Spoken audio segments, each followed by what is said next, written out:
Tapos umaya.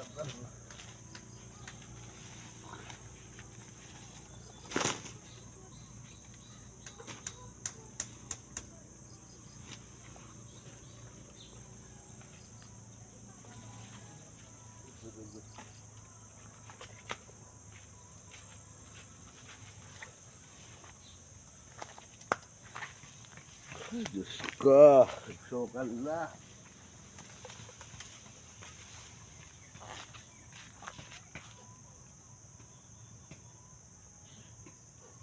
Ang sukal naman na dyan pa.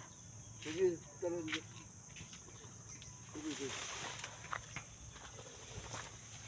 Titingnan ko yung aking mga talim. Guys.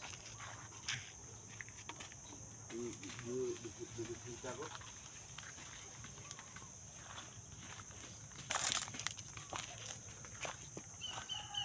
Ito yung pag-asa kung sakali sa mga panahon kahit paano mayroon tayo mabubunot.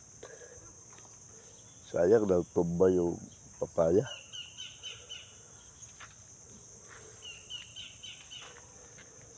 Diba?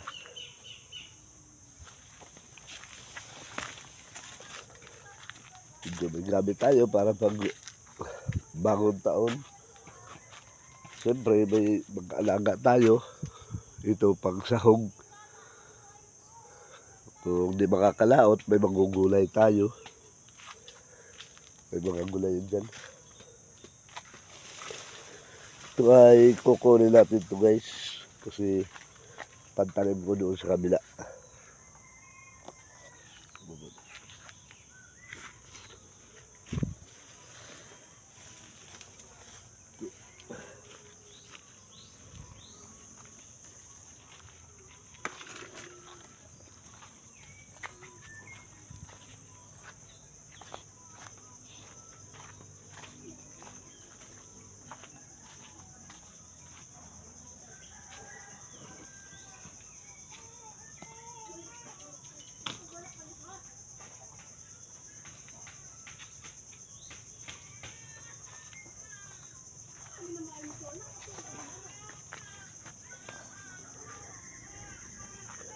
Dito ko pala yan itatanim sa gilid dito kasi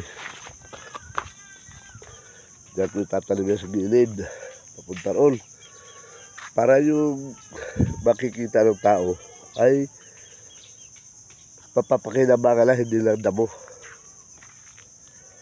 At least pag walang laot meron tayo makukuha, meron tayo masasaing. Yan, meron din tayo mga tanim kahit paano. Sige guys, magtatanim ako maya-maya.